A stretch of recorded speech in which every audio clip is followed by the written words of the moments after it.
DM sir से मिलने के लिए झूठी आईडी बोल कर चला गया था। क्या बोले अपने आप को आप? सर से बोला कि मैं आईएएस हूँ। कहाँ के आईएएस है? यूपी का।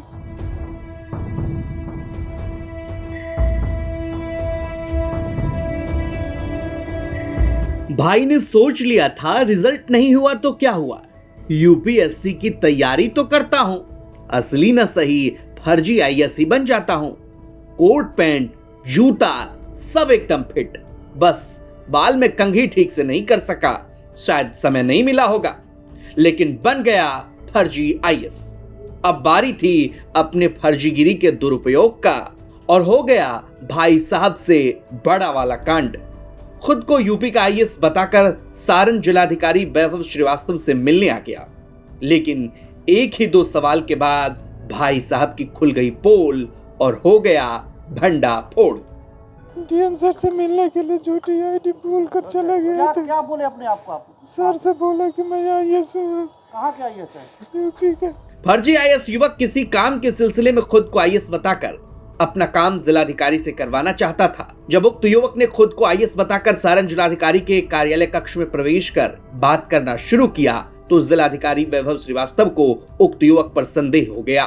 इसके बाद जिलाधिकारी ने युवक को अपने सुरक्षा कर्मियों से गिरफ्तार करवाकर नगर थाने को बुलाया।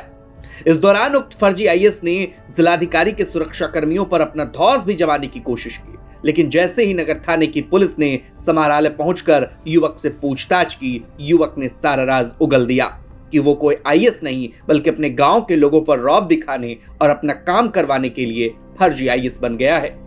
जिलाधिकारी के निर्देश पर फर्जी आईएएस के खिलाफ नगर थाने में आवेदन देकर प्राथमिकी दर्ज कराई गई है। फर्जी आईएएस की पहचान रितेश कुमार ग्राम बसाड़ी थाना मुफस्सिल जिला सारण के रूप में हुई है। जब इस फर्जी आईएएस से बात की गई तो उसने अपनी गलती स्वीकार करते हुए सारी बातें बताई। नाम है आपका? रितेश कुमार। कहाँ घर है? बसाड़ी घर। तो कहाँ गए थे अभी आप? सर से मिलने के लिए किस सर से झूठी मिलने? डीएम सर से मिलने के लिए झूठी आईडी बोल कर चला गया था। क्या बोले अपने आप को आप? सर से बोला कि मैं आईएएस हूँ। कहाँ के आईएएस है? यूपी का। तो क्या किस लिए गए थे डीएम से मिलने? मेरे फैमिली वाले को लोग वहाँ मार रहे हैं और घर मेरा तोड़ने की कोशिश कर रहे हैं सर। तो इसके लिए आप सोचे कि आईएएस बन के डीएम साहब से मिले? सर से मिलेंगे सर के लिए तो वहाँ सब क्या हुआ? चले डीएम साहब क्या बोले आपको? गए। सर कुछ भी नहीं बोले, मैं पकड़ा गया वहीं पे। कैसे पकड़े गए? मैंने गलती करके गया था तो पकड़ा गया वहीं पे, माफी भी मांग रहा क्या था बताया सर थे? अपना परिचय कैसे दिए थे? किस बैच का आईएएस है? मैंने 2022 बैच बोला था। इसके पहले भी किसी आईएएस साहब मिले हैं? नहीं किसी जिले के कहीं अधिकारी जो थे उनसे भी मिले थे? हाँ, अमन सर को लेटर देने के लिए आया था मैं। तो वहाँ अपना परिचय क्या दिया था उस समय? उस समय याद नहीं है कौन सा दिया था।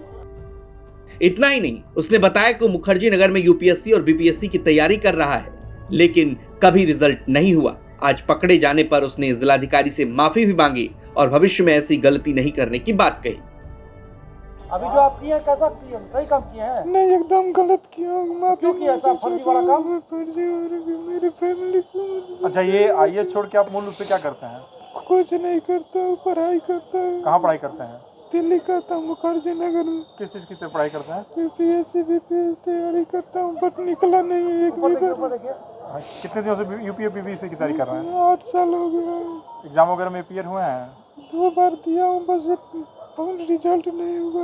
अच्छा, दिमाग में आया कि तैयारी कर रहे हैं तो अपने आप को आईएएस बन जाए। पहली बार गलती किया, पहली बार ही। पहले भी तो आप गलती किए हैं, दूसरी बार गलती किया कि पहली बार की है? ये सर, ये गलती पहली बार है जो कि मैंने इससे पहले और कहाँ और भारत में कहाँ मिले हैं डीएम से? किसी से नहीं मिला, कोई नहीं से नहीं मिला। अच्छा, कहाँ का आईएएस बताए थे अभी डीएम साहब को आप? यूपी का बताया था। यूपी का कहाँ का? यूपी सिल बताया था, बोला था कि यहाँ हूँ, इसीलिए गलती पकड़ा गया। गलत जगह। अफसोस हो रहा है सर, पूरा अफसोस है। वहीं पे सर से भी माफी मांग रहा था, वहाँ पे भी। अब गलती करिएगा इस तरह का? कभी नहीं, पूरी लाइफ में कभी नहीं करूँगा। कहाँ घर कहाँ हुआ आपका? बसाड़ी घर। वहीं सारण जिलाधिकारी ने इस पूरे मामले पर प्रेस रिलीज जारी किया। फर्जी आईएएस ने जब डीएम से मुलाकात की और डीएम ने उनसे कुछ पूछा तो उसने अनभिज्ञता जाहिर की। कड़ाई से पूछताछ करने पर उसने बताया कि वो कोई सरकारी अफसर नहीं है और कहीं पदस्थापित भी नहीं है। बस धौंस जमाकर जगह जगह सरकारी कार्यालयों में जाकर अधिकारी से मिलता है और इस एवज में अगर किसी व्यक्ति का काम हो गया तो उससे पैसे भी ले लेता है। इस मामले पर पुलिसिया कार्रवाई को लेकर एएसपी सह अनुमंडल पुलिस अधिकारी सदर ने पूरी जानकारी दी। जिला पदाधिकारी महोदय समाहरणालय में उपस्थित थे। उनके आदेश पाल को यह बता करके कि हम दूसरे स्टेट के आईएएस हैं, उनसे मिलना है, साक्षात्कार हेतु अनुरोध किया गया था। जब साक्षात्कार में जिला पदाधिकारी महोदय को संदेह हुआ तो इसकी जांच की गई। स्थानीय थाना को भी सूचना दिया गया तो ज्ञात हुआ कि वह आईएएस नहीं है, अपने को आईएएस बता करके लोगों को गुमराह कर रहे हैं। उनके विरुद्ध विधि सम्मत कार्रवाई किया जा रहा है। वो उनका नाम रितेश कुमार, पिता कृष्णा पंडित, साकिन बसाढ़ी, मुफस्सिल थाना के रहने वाले हैं, जो उनके द्वारा किया गया था। हम लोग उसमें उसकी पहचान और अन्य भी बिंदुओं पर उसमें जांच करवा रहे हैं और अग्रतर कार्रवाई किया जा रहा है। पूर्व में भी इनके द्वारा इस तरह की हरकत करी, किसी अन्य अधिकारी से भी मुलाकात करने के बाद सामने आ रही है। इस संदर्भ में हम लोग पहले में बताया कि इस संबंध में और भी हम लोग सूचनाएं इकट्ठा कर रहे हैं। इनके विरुद्ध और पूर्व में इस प्रकार की कार्रवाई की गई है या इनके विरुद्ध कोई प्राथमिकी अंकित किया गया है, तो इस अनुसंधान का विषय है, उसमें अनुसंधान किया जा रहा है। अब इस फर्जी आईएएस के खिलाफ विधि सम्मत कार्रवाई की जा रही है। साथ ही पूर्व में भी इसके द्वारा किए गए ऐसे कार्यों की जांच पड़ताल की जा रही है। छपरा से आलोक जायसवाल की रिपोर्ट, बिहार तक।